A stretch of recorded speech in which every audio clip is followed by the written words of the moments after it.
A long time ago, in the land of Egypt, there was a powerful and cruel ruler named Pharaoh. He was one of the most arrogant leaders in history, claiming to be a god and forcing the people to worship him. Under his rule, the Israelites were enslaved, treated harshly, and made to suffer. But Pharaoh's power could not stop the will of God. One night, he had a troubling dream. In this dream, he saw that a boy from the Israelites would grow up to challenge and overthrow his kingdom. Filled with fear, he made a terrible decision. He ordered his soldiers to kill every newborn baby boy from the Israelites. During this time, a woman gave birth to a baby boy. She feared for his life, but God inspired her with a plan. She placed her baby in a basket and set it afloat on the Nile River, trusting that God would protect him. The river carried the basket to a most unexpected place, the palace of Pharaoh himself. Pharaoh's wife, Asiya, saw the baby and immediately felt a deep love for him. She pleaded with Pharaoh, "Do not kill him.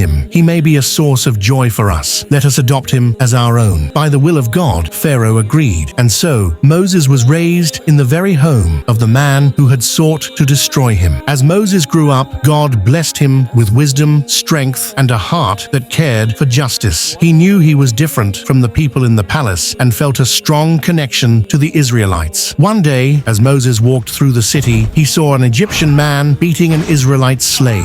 Wanting to help, Moses struck the Egyptian but accidentally caused his death. Moses was filled with fear and regret. He knew that if Pharaoh found out, his life would be in danger. So he fled Egypt and traveled far to a land called Midian. In Midian, Moses found refuge. He helped two young women draw water from a well, and their father, a righteous man, saw his kindness and strength. He invited Moses into his home and eventually offered his daughter's hand in marriage. Moses lived peacefully in Midian for many years. One night, while traveling with his family, Moses saw a glowing fire in the distance. He approached it, thinking he could bring back some warmth, but instead he heard a voice. "O Moses, indeed, I am God, the Lord of all that exists." It was the voice of God speaking to Moses from the burning bush. This was the moment Moses was chosen as a prophet. God commanded him, "Go to Pharaoh, for he has transgressed. Call him to worship God." Moses was afraid, alone. Pharaoh was powerful, and Moses had a difficulty with speech. He asked God to send his brother, Aaron, to help him. God granted his request and gave him two great miracles. When Moses threw his staff, it turned into a great serpent, and when he placed his hand inside his cloak and removed it, it shone brightly. These were signs to prove that he was a true messenger of God. Moses and Aaron returned to Egypt and stood before Pharaoh. They said, "O Pharaoh, we are messengers from the Lord of the worlds. Let the Israelites go and stop your oppression." Pharaoh mocked them and refused to believe. He challenged Moses to a contest against his magicians, thinking their tricks could defeat the miracles of God. On the day of the contest, the magicians gathered before a large crowd. They threw their ropes and staffs, which appeared to turn into snakes. But when Moses threw his staff, it became a massive serpent that swallowed all of their illusions. The magicians immediately realized this was no trick, it was the power of God. They fell in prostration and declared, "We believe in the Lord of Moses and Aaron." Pharaoh was furious. He threatened them with punishment, but their faith remained firm. Pharaoh still refused to free the Israelites. So God sent one punishment after another: floods, locusts, lice, frogs, and blood. Each time, Pharaoh begged Moses to pray for relief, promising to release the people, but each time he broke his promise. Finally, God commanded Moses to lead the Israelites out of Egypt. They left in the middle of the night, but Pharaoh and his army chased after them. When they reached the Red Sea, the people panicked. "We will be caught," they cried, but Moses remained calm and said, "No, my Lord is with me and he will guide me." God then commanded Moses to strike the sea with his staff. The waters parted, forming two towering walls, and a dry path appeared. The Israelites rushed across safely. Pharaoh and his army followed, but as soon as they entered the sea, the waters came crashing down upon them. Pharaoh, in his final moments, tried to declare his belief in God, but it was too late. He drowned, and his reign of tyranny came to an end.